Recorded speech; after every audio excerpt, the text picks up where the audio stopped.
के माँ बाप को सरकार रहा, इन्होंने अनुसूचित जाति जनजाति को पंचायती राज व्यवस्था में भी आरक्षण नहीं दिए। ये तो नीतीश कुमार की सोच है ना कि अब नीतीश कुमार का देखा देखी विकास पर बोल रहे हैं, रोजगार पर बोल रहे हैं, आरक्षण पर बोल रहे हैं। किसी का हिम्मत था आज तक? क्या है बोलने के लिए? तो हर कोई कुछ भी बोल सकता है। बहस कौन कर रहा है? वकील कौन रखा? तेजस्वी यादव की सरकार? प्राइवेट वकील कौन रखा है? कौन सुप्रीम कोर्ट में बड़े बड़े वकीलों को रखा है? नमस्कार, आप देख रहे हैं न्यूज़ फॉर नेशन। मैं आपके साथ अभिजीत सिंह। नेता प्रतिपक्ष तेजस्वी यादव आज आरक्षण को लेकर विधानसभा में खूब गरजे हैं और बोल रहे हैं कि आरक्षण के दायरा को और बढ़ाना चाहिए। इस पर बात करने के लिए हमारे साथ बिहार सरकार के मंत्री हैं अशोक चौधरी। सर, आरक्षण को लेकर तेजस्वी यादव लगातार आप पर हमला। देखिए, इनको कोई कुछ करना नहीं है। 15 साल इनके माँ बाप को सरकार रहा, इन्होंने अनुसूचित जाति जनजाति को पंचायती राज व्यवस्था में भी आरक्षण नहीं दिए। ये तो नीतीश कुमार की सोच है ना कि अब नीतीश कुमार का देखा देखी विकास पर बोल रहे हैं, रोजगार पर बोल रहे हैं, आरक्षण पर बोल रहे हैं। किसी का हिम्मत था आज तक जातीय गणना कराने के लिए? पेरियार, कर्पूरी ठाकुर, ज्ञानी जेल सिंह, सब लोग बोलते रह गए, लेकिन सरकारी ठप्पा कौन लगाया? किसने ऑल पार्टी मीटिंग कराया? तेजस्वी यादव की all party meeting. Tejashwi Yadav थे क्या हम लोग के साथ? जब ऑल पार्टी मीटिंग हुई, सरकार के साथ थे तेजस्वी यादव। ये किसका ब्रेन चाइल्ड है? Who has created this effort? कि हमारा एक ऑल पार्टी मीटिंग होना चाहिए, प्रधानमंत्री से मिलना है। ये हमारे गठबंधन के अंग थे तेजस्वी यादव? नहीं ना। इनको तो ऑल पार्टी मीटिंग में बुलाया गया क्योंकि ऐसा इशू था कि कोई पॉलिटिकल पार्टी से बाहर नहीं जा सकता था। और नीतीश कुमार ने, जब प्रधानमंत्री ने कहा कि पूरे राष्ट्रीय स्तर पर नहीं हो सकता है, राज्य स्तर पर, तो इन्होंने अपने खर्चे पर किया। लेकिन 65% जो आरक्षण का दायरा बढ़ाया गया उसको कोर्ट मामला में चला गया। आप लोग बोल रहे हैं कि सही से पक्ष नहीं रखें, इसलिए कोर्ट में मामला है। ये बोलने के लिए क्या है? बोलने के लिए तो हर कोई कुछ भी बोल सकता है। बहस कौन कर रहा है? वकील कौन रखा? तेजस्वी यादव की सरकार? प्राइवेट वकील कौन रखा है? कौन सुप्रीम कोर्ट में बड़े बड़े वकीलों को रखा है?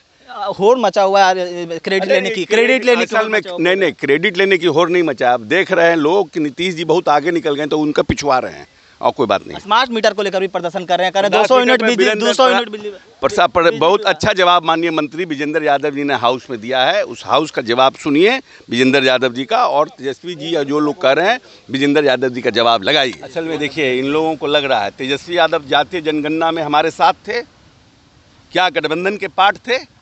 जब नीतीश कुमार ने सर्वदलीय बैठक बुलाई थी तो क्या ये सरकार के अंग थे? आज तेजस्वी जी का हम बयान सुन रहे थे विधानसभा में। उन्होंने कहा कि हमारी जब सरकार थी, हमारे इनिशिएटिव पर, जब आप सरकार के पार्ट ही नहीं थे, ये तो नीतीश कुमार का इनिशिएटिव थे ना। और इस आज़ाद हिंदुस्तान में नीतीश कुमार अकेला ऐसा व्यक्ति है जिसने कि जातीय जनगणना पर सरकारी ठप्पा लगाने का काम किया। पेरियार, कर्पूरी ठाकुर, ज्ञानी जेल सिंह, सब लोग बोले, सब लोगों ने संवेदना बढ़ाई इसके लिए, सब लोगों ने राजनीतिक रूप से कंसेस किया, लेकिन पूरे देश में अकेला नीतीश कुमार है जिसने जातीय गणना के ऊपर सरकारी खर्च पर सेंसस सर्वे कराकर उन्होंने मोहर लगवाया। और मान लीजिए कि हर जगह उदंड प्रवृत्ति के लोग होते हैं, भावना के खिलाफ है। हाईकोर्ट गए, हाईकोर्ट के सुप्रीम कोर्ट में बड़े बड़े वकील, प्राइवेट वकील रख करके सुप्रीम कोर्ट में लड़ा जा रहा है मामले को।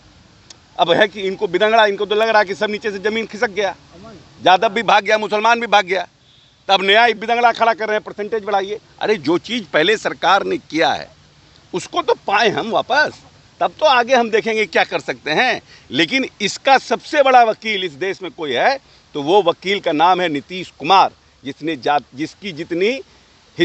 जिसकी जितनी आबादी उसकी उतनी हिस्सेदारी। इसके सबसे बड़े वकील नीतीश कुमार हैं, और उन्होंने अपने शासनकाल में पूरा ठप्पा लगाया। आज जाइए आसाम, आज जाइए गुजरात, आज जाइए कर्नाटक, सब लोग नेता जा रहे हैं और अपने कह रहे हैं कि हम भी जातीय गणना करेंगे, हम भी सब लोगों को अधिकार देंगे।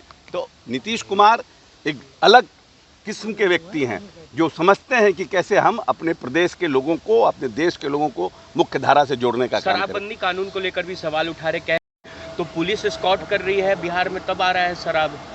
ये तो उनकी भावना है, ये हमको घेर रहे हैं। लेकिन आप एक बताइए, SC/ST एक्ट आया क्या? जो इस प्रदेश के अनुसूचित जाति जनजाति के लोग हैं इनके ऊपर अत्याचार खत्म हो गया? दहेज का एंटी डाउरी एक्ट आया क्या? लोग, लड़कियां के ऊपर एंटी डाउरी एक्ट का केस बंद हो गया?